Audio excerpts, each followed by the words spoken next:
Yo, what is going on, guys? Welcome back to the channel. My name is Hart for those of you that are new, and today I'll be breaking down this 6-game NBA slate here for Saturday night on DraftKings. I'll be doing a game-by-game breakdown, talking about who I like, who I don't like, doing an early look player pool. As always, the injury news does change everything in the entire slate, so stay updated with the injury news before you make your lineups and lock people in.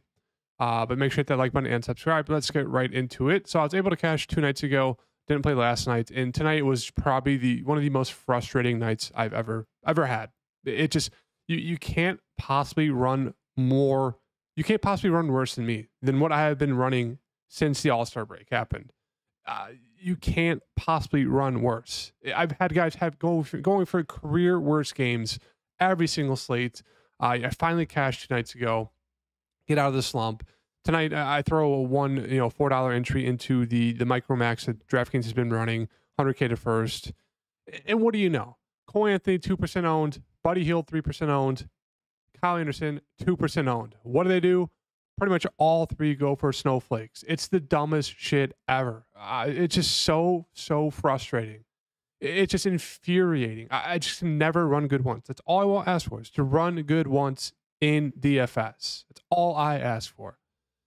Cole Anthony, 25 minutes. He shoots it 4 times. That is tied for the lowest amount of shot attempts probably in his career. But I know for this season, for a fact, that is the lowest amount of shot attempts tied for it when he's seen more than 20 minutes. 4 and 25 minutes. What is he doing? This was one of the best 6 men in the NBA for the first month and a half, 2 months of NBA. He was going off. Now he sucks. Now he just doesn't shoot the ball. They don't have Suggs out there. They're missing a guard.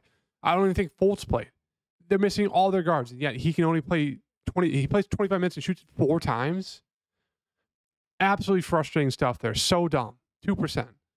18 fantasy points. Buddy Hield, 3% owned. 3% owned. They're down 30 in the first quarter. I'm not even lying. 30 points. I think it was 31 officially in the first quarter. 3% owned. Down 30 in the first quarter. He shoots 10 shot attempts all game. 9 of those are threes. 9 of his 10 shot attempts all game were threes. You tell me he's only going to shoot 1 2-point shot all game. They're going to be blown out by 30 the whole entire game until the fourth quarter, where they somehow come back and make it look like they're close. 19 fantasy points right there. Snowflake. Kyle Anderson, 35 minutes. The game goes into overtime. 2% owned. What do you know? Barely cracks 20 fantasy points.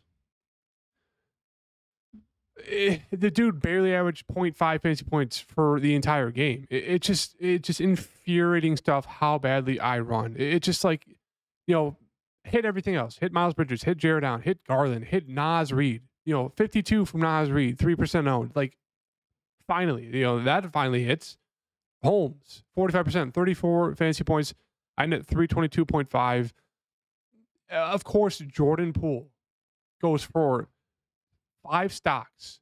Was it 3 steals, 2 blocks at 34% ownership to bail out the chalk donkeys, get them 10 free fantasy points right there. Otherwise, he would have had 30. Would have really helped out me overall. It just, all I asked for is these 3 guys. If they had decent games, I would have had a monster night. Would have had a monster night. Could have been in the running for 100K to first. Who Rio Toast got here with Josh Giddey, Jaquez, Denny, Kuzma, Reed, DeJounte Murray, Precious, Niang. It's I hate complaining to you guys. It's the worst thing ever when touts, complain on Twitter, complain on these videos, especially when they do it every single time, or when they're going through a bad streak. They're like, oh, all I do is run bad. It's infuriating. It's frustrating. Listen to, I understand you guys, but I don't know the last time I've come on here and actually complained, especially that much and that long. I don't think I've done it at all this season. But it just gets to a point where it's just so damn frustrating, where it's just why can't I just get one slate where my guys go off, or at least they have good games? I'm not getting snowflakes. I'm not getting guys who have the career worst games. I'm not getting guys who play 35 minutes and can barely average 0.5 fantasy points per minute, especially a guy, Kyle Anderson. What happened to him? The dude fell off a cliff. That dude used to be one of the best 6 men in the NBA, one of those guys you always jammed in last year, the year before, when people were injured and he got playing time and he started, because he'd pretty much go for triple doubles. Anyways, let's get on to this Saturday night slate. 6-game slate. I do apologize. yeah, let's get right into it. Bulls not on it. Mavs, Pistons, 7-point spread, 235.5 game total. Nets, Hornets, 5.5 point spread, 210.5 game total there. So it's pretty low game total. Hornets just played tonight as well. So that could end up in a blowout right there. Potential spot for a blowout there. Celtics Suns should be a great game to watch. 5.5 point spread, 227.5 game total. Spurs Warriors, 8.5 point spread, 230.5. Jazz Nuggets, 11.5 point spread, 233. So obviously huge blowout risk there. And then Raptors Trailblazers, 1.5 point spread, 223.5 game total. So jumping into the slate here, Brooklyn versus Charlotte. As I always say, Charlotte's a team you want to attack just because they're god awful. They don't play defense. So really, really liking the Brooklyn guys right now. So Bridges is coming in at a very, very cheap price tag, 7.4K. One of those guys, I mean, as you can see, he's playing monster minutes, 39, 39, 38, 43. I mean, he's going to shoot probably close to 15 times, if not more. I mean, he's been bad. He's been pretty bad since the All-Star break. As you can see, he's really, really struggling. This team's struggling. But obviously, it's a fantastic matchup here. So really, really like him. I think Claxton's a really, really strong play. His minutes have ticked up. As you can see, the past 4 games, he's finally getting to like mid-30s minutes, and he's been very productive. So one of those guys, if he stays out of foul trouble, should probably go for a double-double, and he has that block upside. So even though he's 6.9K, it's a fantastic matchup. One of those guys, good amount of interest in as well. And then same thing with Cameron Thomas. If he does play, it looks like he should be good to go. If there's no minutes limit, he's going to be out there just like Mikal Bridges, and he's going to shoot the ball just an absolute shit ton. I mean, he's going to shoot the ball probably close to 20 times. That dude isn't just a walking bucket when he does hit his shots. So, I mean, yeah, it's hard not to really like him in this matchup. And then if Schroeder does start, especially if Cam Thomas is back, I don't mind if you get to him. I mean, he's finally priced up all the way up to 6.6K. I mean, he's starting. He's playing good minutes. So it's like, it's not like I would avoid him. But I don't think I'd go out of my way to play him. I'd rather get to these other 3 guys. And then Schroeder's just more of a strong secondary option for me. Rest of the team here, I don't think there's a need to get to anyone else here with the possibility of Cam Thomas being back. I'm assuming they'll start Schroeder, Thomas, Claxton, Bridges, and DFS. And then off the bench, there'll be, Dennis Smith Jr., Lonnie Walker, Sharp if he's good to go. Otherwise, they'll throw in some Wilson and some Watford. So potentially, could you take a dart throw on a guy like Wilson? Maybe. I don't love it. In Watford, kind of the same thing. But I don't think there's a need to, with Cam Thomas probably being back. On the Charlotte side here, LaMelo's still out. Dude's bum with his ankle. But Bridges, once again, this offense is going to flow through Bridges and Miller. Man did not play tonight, so Mičić got the start. If he's good to go, man, I don't mind him if you land on him, but it's still one of those things. I really just prefer getting to Miller and Bridges. They're going to get their offensive production.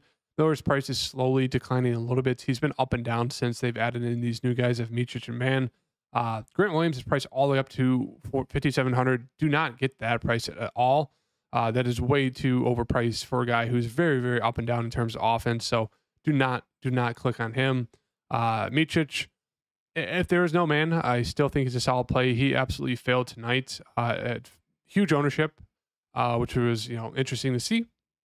But yeah, if there's no man, Mičić is a solid play there for a cheap guard who should play 30 plus minutes and has the ability to do pretty well. Richards actually had a decent game tonight. It hasn't populated yet, but I think he had a solid game, probably mid-20s, maybe 30 fantasy points. 5.6, don't mind him. That's really it. Bertans has been doing well. He went for 28 fantasy points tonight. He's going to play mid-20s minutes, going to shoot the ball. If he hits his shots, fine, played 4,500. That's really it for me. Moving on to Dallas here versus Detroit. Obviously, fantastic matchup here for Luka. Dude's been averaging triple-double, was it like 6 games in a row? As you can see, he's gone for 70 or more in like 6-7 straight games. So hard not to love Luka here, but one of those things, huge blowout risk if he's good to go.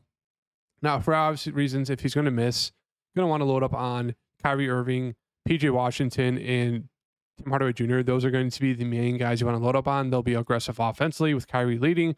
Tim Hardaway Jr. probably would still come off the bench there, but either or, those 3 look fantastic. Don't mind getting to Gafford here. It's really just dependent on Lively. It looks like he's going to be out. So I assume Gafford starts, going to play mid-20s minutes. Same thing with... So I'm assuming they're going to start, Luka, Kyrie, PJ, Daniel Gafford, and probably Green, maybe Derrick Jones Jr. there. So there is some options here, a good amount of options for Dallas that I do like. Fantastic matchup against Detroit. It's just one of those things. Definitely potential blowout risk. And I'd really only get to these guys if there is no Luka. But if there is Luka, I still think Gafford's going to be a very, very good play there at the center position. 4.4K, he will probably split the center run with, Kleber. They'll throw him for a little bit. Powell's minutes have really, really declined. He's kind of fallen out of the rotation. But yeah, I would assume Kleber and Gafford kind of split minutes there. They could definitely go small because Detroit's not that tall. On the Detroit side, I really like the price for Cade. I mean, if they're going to keep this game close, it's going to be because of him and Ivy absolutely chucking shots, and they're playing a ton of minutes. So good amount of interest in both of them. Ivy's coming at a decently cheap price tag. And it's just a good matchup. Kyrie's not the best defender, so Ivy should be able to do pretty well. Duran, I would love more minutes, but he's been productive if you land on him. Otherwise, not much to like here for the Pistons. Fonte's a fine play, kind of like Bertans play here. 4,400, should play mid-20s minutes. Can hit some threes, can probably make a little bit. So he's fine. Sasser's kind of been like the backup guard off the bench, but yeah, it's just not a lot to like here for the Detroit side besides Ivy, Duran.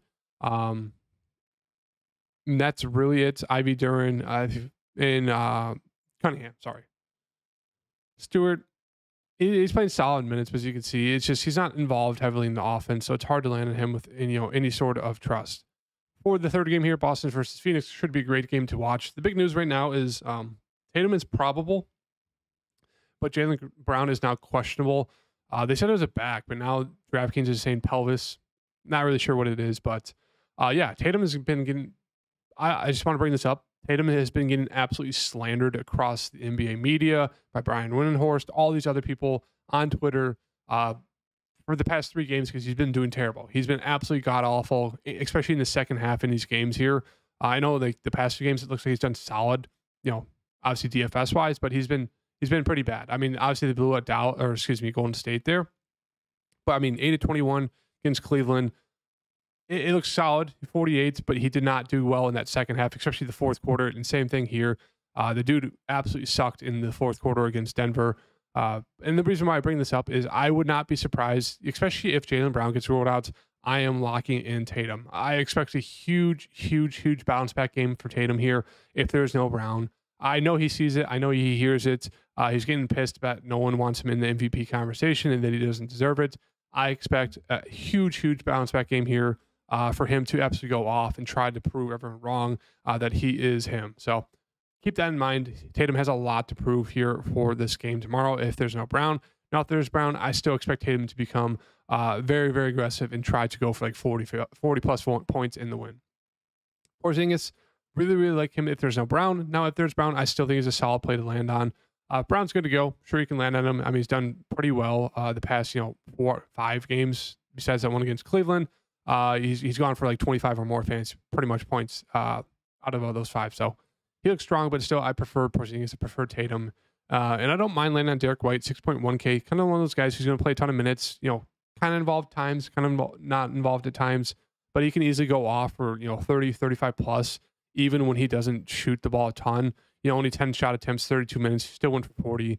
Kind of same thing here. As you can see, 30 minutes, 31 and a half, 6 shot attempts, 32 minutes, 8 shot attempts, 31 and a half. You guys get it. So he's one of those guys, kind of a sneaky play here.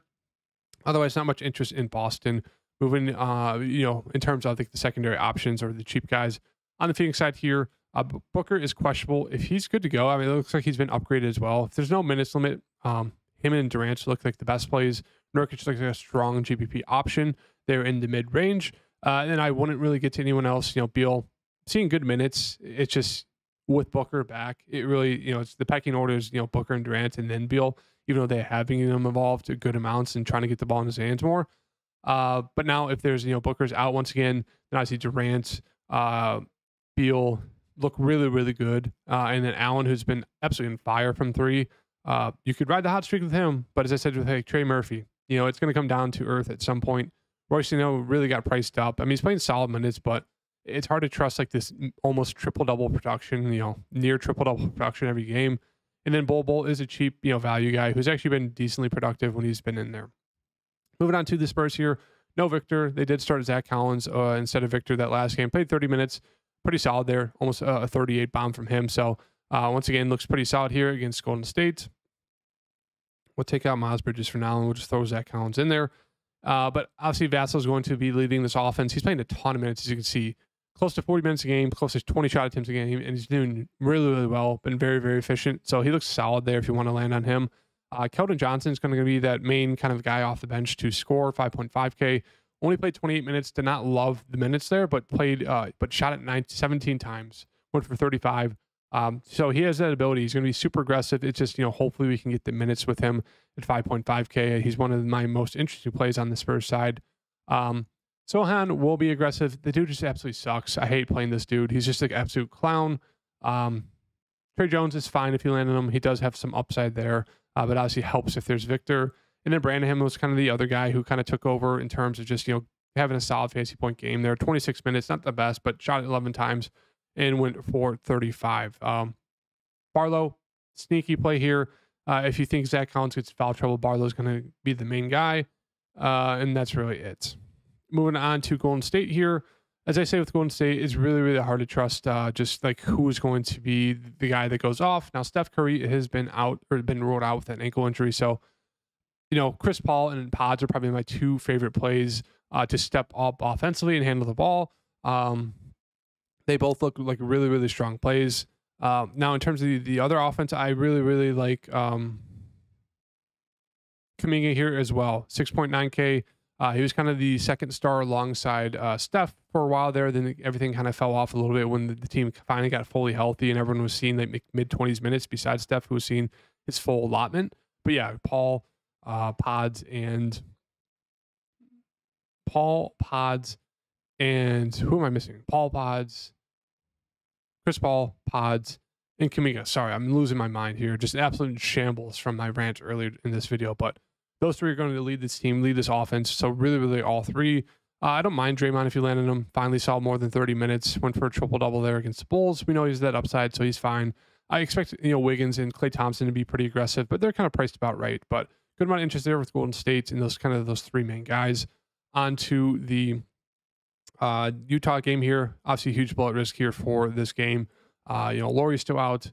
Hendricks still out. Kessler and George are questionable. Now, if they're good to go, it really does kind of affect, the Utah side and makes them not very appealing to me unless you were going to play Keontae because he'd probably be pretty aggressive. He hasn't played because of the illness, but before that, he's seen mid-30s minutes and he was being way more aggressive without Laurie. As you can see, he had this ability to go for 40, if not a little bit more. So he'd probably be my main target there, which it looks like he should be good to go. And if Kessler's back, it does eat into the minutes of a guy like Collins. I wouldn't mind taking a shot on Kessler and GPPs. They're going to need his defense for guarding Jokic. And that's really it. Don't have much interest in anyone else. Sanzaba played 30 minutes. He actually did well, but hard to trust him to go in for a random double-double once again. So, yeah, the big news is obviously Kessler and George being back. Obviously, wait to see if that happens, but it should. And those two are pretty much my only options or my only interest in that game for the Utah side. Now, on the Denver side, obviously, fantastic matchup here. Jokic is questionable with the arm injury, but it looks like he should be good to go. Another one of those guys, pretty much been averaging a triple-double this season. As you can see, his monster upside. We know with Jokic, right? Like, if you trust this game stays close, Jokic looks like one of the best plays of the slate.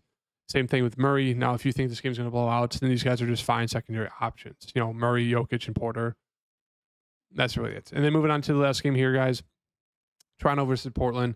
Toronto side, there is no Brown. Obviously, Scotty Barnes is out as well. So in terms of the offense, who's going to lead it? It's going to be quickly Barrett leading the offense in terms of like playmaking, shooting. They're going to be the main two guys. So they both look strong, but obviously they're priced about right. So don't really think they're like must plays or guys you really need to click on or focus on too heavily unless you're making a good amount of lineups.